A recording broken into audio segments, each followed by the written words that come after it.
And then, lastly, pangatlo, submit to God's process. Na ano yun? Ano ibig sabihin nun? Ang ibig sabihin, magpapasakop ka sa proseso ng Diyos. 1 Samuel 13:13-14, sinabi sa kanya ni Samuel, malaking kasalanan niyang ginawa mo. Kung sinunod mo ang inuutos sa iyo ni Yahweh na iyong Diyos, ang sambahayan mo sana ang maghahari sa buong Israel habang panahon. Ngunit dahil sa ginawa mo, hindi na matutuloy yon. Si Yahweh ay pipili ng isang taong mula sa kanyang puso na maghahari sa Israel sapagkat hindi mo sinunod ang mga utos niya sa iyo. Sandali lang. Tingnan mo to, no? Grabe. Parang ang bigat ng parusa. Ibig mo sabihin, isang pagkakamali lang ni Saul, nauna lang siya ng ilang oras sa pag-aalay ng handog at dahil doon, nawala ang buong kaharian sa kanya. Pati na sa magiging descendants niya, ang hirap tanggapin. Parang sobra naman. Kasi kung titignan mo sa panlabas, mukhang tama naman yung puso niya. Gusto naman niyang hanapin ang favor ng Diyos bago sumabak sa labanan. Hindi naman siya gumagawa ng kasalanan na parang si Haring Ahab o ibang masasamang hari. Pero ito yung totoo, kapatid. Hindi tungkol lang sa handog ang pinag-uusapan dito. Hindi ito simpleng pagkakamali sa oras. Sabi nga ni Samuel, malaking kasalanan yang ginawa mo. Sa Hebreo, ang salitang ginamit ay hindi lang basta mali. Ito ay nagpapakita ng moral at spiritual na kakulangan. Hindi lang ito lapses sa judgment. Ito ay pagsuway sa proseso ng Diyos. Sa madaling salita, hindi si Saul ang dapat mag-alay. Hindi siya pari. Hindi niya role yun. Hindi siya tinawag para hawakan ang parte ng Diyos. Hindi yun ng proseso. At nung pinilit niya ang sarili niya sa role na hindi kanya, hindi lang siya nagmadali, kundi pinangunahan niya ang Diyos. Kaya ang sinabi ni Samuel, kung sumunod ka sana, ang lahi mo sana ang maghahari magpakailanman. Pero dahil hindi ka sumunod, pipili ang Diyos ng ibang tao. Isang taong ayon sa kanyang puso. Ito ang tanong. Anong ibig sabihin ng a man after God's own heart o isang taong ayon sa kanyang puso? Hindi ibig sabihin nito perfecto. Hindi ibig sabihin walang sablay. Kasi kung ganon, disqualified din si David. Tama ba? Siya sinabihan ng Diyos na siya yung tao na ayon sa puso ko. Dahil si David, kahit nagkasala siya, siya ay naging matapat pa rin sa Diyos. Siya ay marunong mag-antay. Siya ay marunong sumunod. Siya ay may paninindigan. Ang ibig sabihin ng isang taong ayon sa kanyang puso ay isang pusong handang sumunod kahit may pressure. Isang pusong nagmamahal sa Diyos at nagpapasakop kahit hindi niya naiintindihan ang buong proseso. Isang pusong hindi umaasa sa sarili, kundi umaasa sa Diyos kahit mabagal, kahit matagal, kahit masakit, kahit mahirap. At dito, kaibigan, tayo tinatawag ngayon. Nais ng Diyos ang pusong hindi lang willing maghintay, kundi willing magpasakop sa proseso ng Diyos. Kaibigan, baka ngayon, ang tanong mo, Lord, bakit ang tagal? O kaya, Lord, bakit ganito pa? Hindi ba pwedeng shortcut na lang? Pero baka ang sagot ng Diyos sa iyo ay, anak, hindi mo pwedeng i-shortcut ang process kung gusto mong maranasan ang pangako ko. Ang proseso ng Diyos ay hindi laging madali. Pero lagi ito para sa ikabubuti natin. At kapag hindi ka marunong magpasakop sa proseso, baka tuluyan mong mawasak ang magagandang plano na inihanda niya para sa iyo. Saul lost the kingdom not because he failed to act, but because he refused to trust. Because he wanted the blessing without submission. Because he moved ahead instead of bowing down. Ang ganda ng plano ng Diyos kay Saul. Sabi sa talata, ay ang sambahayan mo sana ang maghahari sa buong Israel habang panahon. Wow! Ang ibig sabihin, baka ang Panginoong Yesus ay manggaling pa sa kanyang linya. Pero hindi ito nangyari. Bakit? Impatient heart. Nainip, hindi nagtiwala sa proseso ng Diyos. Kaya kaibigan, submit to God's process. Alam mo, yung mga binibiling furniture na DIY, kapag binuksan mo, may manual na kasama, may instruction, may step-by-step na drawing kung paano bubuuin, may process. Baka sinasabi mo, kaya ko na to, mukhang madali lang naman, hindi ko na kailangan basahin yung manual. Ayun, makalipas ang 3 oras, may natirang tornilyo, hindi pantay ang paan ng mesa, at yung bookshelf, hindi maganda yung kinalabasan. Tapos ang tanong mo sa sarili mo, bakit ganito yung kinalabasan? Kaibigan, ganito kasi yan. Hindi ibinigay ang instructions para pahirapan ka. Ibinigay ito kasi ang designer ang nakakaalam kung paano dapat magkasya at magdugtong-dugtong ang bawat piraso para maging functional, matibay at maganda. Kapag hindi mo sinunod ang proseso, hindi lang basta pangit at marupok ang kalalabasan, hindi mo din mararanasan ang dinisenyo ng gumawa. Ganyan mismo ang nangyari kay Haring Saul. May malinaw na proseso ang Diyos kung paano siya dapat lalapitan at paghahandugan. May tagubilin si Samuel. May takdang panahon din siya na ibinigay kay Saul kung kailan maghahandog. May specific na paraan, hindi para pahirapan si Saul, kundi para ipakita kung sino ang may tunay na may authority. Gusto ipakita ng Diyos na siya ang Diyos na nagbibigay ng panuntunan na susundin at hindi tayo na mga nilikha. Hindi tayo magdidictate sa Diyos kung ano yung gagawin, kung hindi tayo ang tagasunod sa kung anong sasabihin ng Diyos. Kaya kaibigan, tanungin natin sa sarili, sino ang may authority sa buhay ko? Kasi kung ang Panginoong Hesus ang may authority sa'yo, pipiliin mo na mag-antay sa timing niya. Pero kung hindi, ay pangungunahan mo siya palagi. Ganun ang ginawa ni Saul. Tinignan niya ang proseso at sinabi sa sarili niya, kaya ko to, may mas mabilis akong paraan. Nag-shortcut siya at sa shortcut na iyon, lumabas ang tunay na laman ng puso niya. Impatient heart at proud heart. Hindi ito simpleng disobedience lang. Ito ay pagsasabing hindi ko kailangan ng paraan ng Diyos. Mas magaling ang plano ko. Kaibigan, sinasabi mo rin ba yan sa Diyos? Maaaring hindi mo directly sinasabi sa Kanya na mas magaling ako sa Diyos. Maaaring hindi mo sinasabi yan sa Kanya. Pero kapag hindi ka naghihintay, kapag nangunguna ka, at kapag hindi ka nagko-consult sa Kanya, sa mga major decisions, minor man yan o major decisions ng buhay mo, parang sinasabi mo sa Kanya, mas magaling ako sa iyo, Lord. At doon ka mapapahamak. Hindi sa pagkilos, kundi sa pagtalikod sa proseso na nilagay ng Diyos. Ang process, kapag meron tayong gagawin, ang design ng Diyos, sumunod tayo sa Kanya. Tanungin natin siya. Siya ang nagbigay ng manual sa atin. Ano yung manual? Yung Bible. Ang process, basahin natin araw-araw. Meditate natin. Yun yung sinasabi sa Joshua 1:8. Pagbulay-bulayan natin. Nakakalungkot kasi maraming tao, minsan ang ginagawa nila, basa.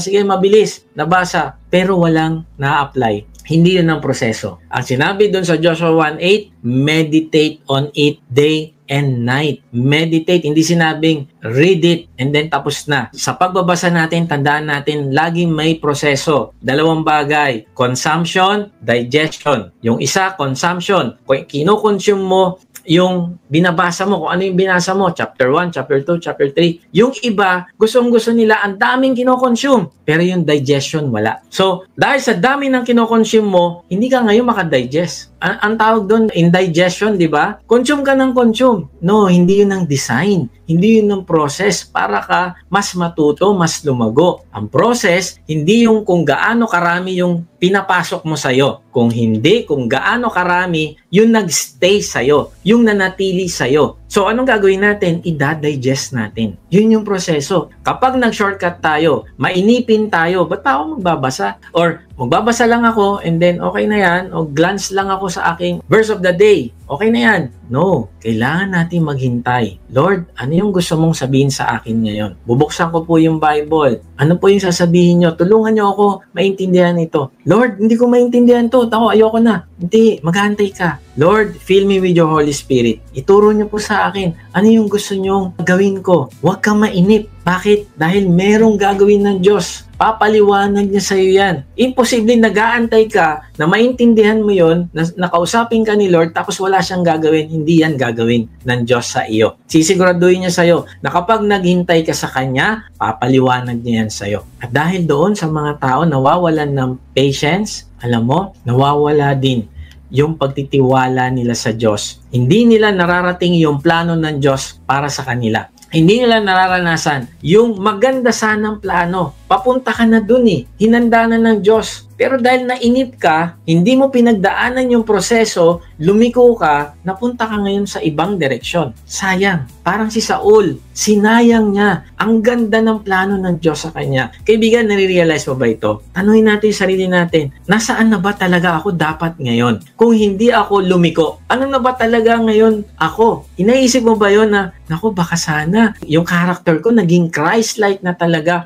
And then, kaibigan, nagagamit ako ng Lord mightily sa mga tao. Baka yung aking family, ganito na. Yung buong family namin, nagsiserve na kay Lord. Kung nag-antay pala ako, hindi ako nainip. Kung ako pala ay nagtiwala sa proseso, dapat pala nag-submit ako sa aking D-group leader. Dapat pala naniwala ako sa Great Commission. Naniwala ako na ang proseso ng Christianity, hindi lang basta mag-share ka ng gospel, kundi kailangan mo silang i-disciple. Dapat pala nagtiwala ako sa process. Dapat pala nagtiwala ako na sa aming family, ako pala yung spiritual leader. Ito pala yung process. Araw-araw pala, kailangan ko silang i-guide, kailangan ko silang yayain, mag-pray kami kahit nakakahiya. Kailangan pala ako yung maging example ng pagmamahal. Kailangan ko pala dumaan sa mga proseso na ito. Kaibigan, walang shortcut. Kung gusto mo magkaroon ng impatient heart, kailangan mo dumaan sa proseso.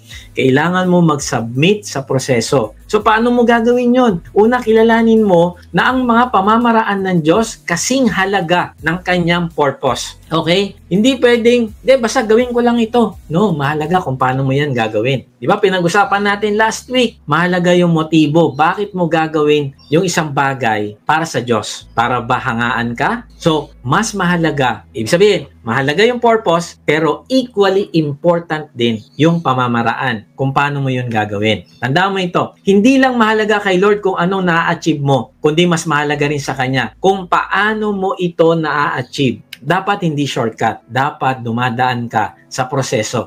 Hindi lang siya nakatingin sa resulta. Nakatingin siya sa integridad ng puso mo habang ginagawa mo ito. Pangalawa, pigilan mo yung temptation na ayusin o dagdagan ang tagubilin o palutuntunan ng prinsipyo ng Diyos. Ang ibig sabihin, kapag may malinaw siyang sinabi sa salita niya o sa leading ng Holy Spirit, sundin mo ito ng buong puso. Kahit parang mas practical yung idea mo o kaya inisip mo, mas logical ito. Kahit sa tingin mo mas mabilis ang version mo, no, sundin mo pa rin ang proseso ng Diyos. Bakit? Kasi hindi kailangan ng Diyos ang tulong mo. Ang kailangan niya ay ang tiwala mo. Ulitin natin, hindi kailangan ng Diyos ang tulong mo. Kaya niyang gawin ng kahit ano. Ang kailangan niya ay ang tiwala mo. Pangatlo, paniwalaan mo na ang proseso ng Diyos para sa ikabubuti mo at para sa kaluwalhatian niya. Kahit parang mabagal, kahit parang walang nangyayari, kahit minsan parang paulit-ulit at hindi efficient. Bakit? Kasi sa totoo lang, ang proseso ni Lord ay hindi laging mabilis, pero laging tama. Kaya ito yung hamon ko sa iyo ngayon, kaibigan. Saang bahagi ng buhay mo ang sinusubukan mong i-shortcut ang proseso ng Diyos? Baka gusto mo nang sumabak sa ministry, pero hindi mo pa pinagdadaanan yung proseso ng pagsasanay, character formation at pagtuturo ng Diyos sa iyo. Baka gusto mo maging D-group leader pero yung sarili mo hindi mo pinapalago sa pakikipag-usap mo sa Diyos, pagsunod na magbahagi ng mabuting balita at magmahal ng walang kondisyon. Baka gusto mo umangat agad sa trabaho o negosyo pero hindi mo hinahayaan si Lord na unti-unti hubugin ng disiplina at wisdom mo. Baka gusto mo mapalapit agad kay Lord pero ayaw mo maglaan ng oras sa salita niya, sa panalangin at sa tahimik na presensya niya. O baka gusto mo maayos agad ang relasyon mo pero hindi mo naibibigay ang oras, effort at humility na kailangan para dito. Kaibigan, itigil mo na ang pag-improve sa disenyo ng Diyos. Tigilan mo ang paghanap ng shortcut sa mga pagpapala niya. Tigilan mo ang paggamit ng sariling paraan bilang kapalit ng kanyang process. Oo, ang pusong hindi marunong maghintay ay laging naghahanap ng mabilis. Pero ang pusong tapat sa Diyos, pipiliin ang proseso niya kahit mahaba, kahit masakit, kahit hindi maintindihan. Bakit? Kasi alam ng pusong iyon na ang mga daan ni Yahweh ay mas mataas, mas tumpak, at mas mapagkakatiwalaan. Ang pinagkaiba ni Saul at ni David, alam niyo ba kung ano? Hindi sa perfection. Pareho lang naman sila nagkasala. Ano pinagkaiba nila? Ang pinagkaiba nila ay puso. Ang puso, ang sabi, kaya ko to. May mas mabilis akong paraan. Pero ang puso ni David, ano sabi? Panginoon, ang mga daan mo ay mas mataas kaysa sa akin. Kaya tuloy yung isa, si Saul, nawala sa kanya ang kaharian. Pero yung isa, si David, naging standard ng lahat ng magiging hari pagkatapos niya. At sa linya niya nanggaling ang Panginoong Hesus. Kaya tanong ko sa iyo ngayon, anong klaseng puso ang meron ka? Yung nagmamadali o yung nagpapasakop? Kaibigan, marahil kinausap ka ng Diyos ngayon. Matagal mo na sinusubukang kontrolin ng sarili mong puso na hindi marunong maghintay. Sinusubukan mong ayusin ang sarili mo sa pamamagitan ng disiplina, mabubuting intention, at sariling lakas. Pero kaibigan, hindi mo kailangan ng behavior modification, kundi kailangan mo ng heart transformation. At ang tanging makakagawa nun ay ang Panginoong Hesus. Kung ikaw yan, kaibigan, huwag ka na maghintay pa. Pag-uwi na lang o kapag ready na ako. No, ang tamang oras ay ngayon na. Ipahayag mong pananampalataya mo sa Panginoong Hesus sa pamamagitan ng panalangin. Sabihin mo sa Kanya, Panginoong Hesus, inaamin ko na meron akong pusong hindi marunong maghintay. Isang pusong lumayo sa inyo at sa inyong mga daan. Madalas ako nauuna sa timing mo, natatalo ng pressure at sinusubukang i-shortcut ang proseso mo. Panginoon, kailangan po kita, hindi lang gabay, kundi Panginoon at tagapagligtas ko. Naniniwala ako na namatay ka sa krus para sa aking mga kasalanan at muling nabuhay upang bigyan ako ng bagong buhay. Isinusuko ko sa iyo ang puso kong ito. Palitan mo ito ng pusong tumitibok ayon sa iyong puso. Pumasok ka sa buhay ko bilang aking Panginoon at tagapagligtas. Amen. Kung ipinanalangin mo yan, kaibigan, mula sa puso mo na merong pananampalataya sa Panginoong Hesus, maligayang pagdating sa pamilya ng Diyos. Ito na ang simula ng isang bagong lakad. Isang lakad ng pagtitiwala sa timing ng Diyos. Paninindigan sa gitna ng pressure at magpapasakop sa proseso niya. Pero hindi ka na mag-isa dahil ngayon ang Espiritu ng Diyos ay nasa iyo na. At siya ang tutulong sa iyo sa bawat hakbang ng iyong bagong buhay. Kaibigan, bago tayo tuluyang magtapos, hayaan mong balikan natin yung natutunan natin ngayon. Gusto ko tumimo sa puso mo ang katotohanan na ito. Dahil ito yung susi natin para lumaya sa impatient heart. Una, wait for God's timing. Ang delay ni Lord ay hindi rejection. Sa panahon ng paghihintay, may hinuhubog siya sa iyo. Hindi lang basta pinapatagal, kundi may ginagawa siya sa puso mo. Kaya gamitin mo ang paghihintay, hindi lang para magtiis, kundi para lumago. Pangalawa, stop being pressured. Ang pressure ay hindi lumilikha ng character. Ito ang nagpapakita kung ano talaga ang nasa puso mo. Pangatlo, submit to God's process. Hindi lang ang layunin niya ang mahalaga, pati ang pamamaraan niya. Huwag mo baguhin ang desisyon niya. Huwag mo madaliin ang plano niya. Magtiwala ka na ang proseso niya ay para sa ikabubuti mo at sa kaluwalhatian niya. Ito ang paraan para mapagtagumpayan mo ang pusong hindi marunong maghintay. Maghintay ng may pananampalataya, manindigan kahit may pressure at maglakad sa proseso ng Diyos na may buong pagtitiwala. At ang magandang balita, hindi mo kailangan gawin ito na mag-isa. Bakit? Kasi ang Diyos ay kasama mo at ang kanyang Espiritu ang magpapalakas sa iyo araw-araw. God bless po sa inyong lahat.